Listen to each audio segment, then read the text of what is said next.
Justement, le ministre de la Défense, on l'a entendu tenir des propos à l'égard des exilés, demandant qu'ils rentrent, qu'ils reviennent éventuellement réintégrer l'armée, etc.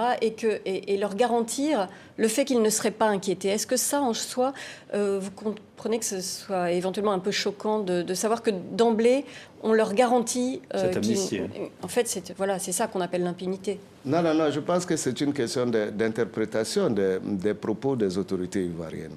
Nous avons dit que dans l'esprit de la réconciliation, ceux qui étaient en exil pouvaient rentrer sans craindre d'être arrêtés.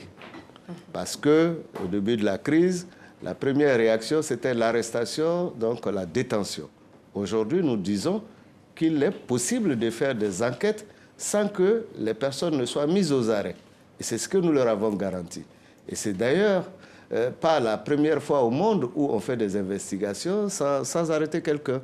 Lorsque nous serions en phase de jugement, que les décisions seront rendues, celles qui seront reconnues coupables purgeront leur peine, sauf si elles bénéficient par la suite de mesures de grâce.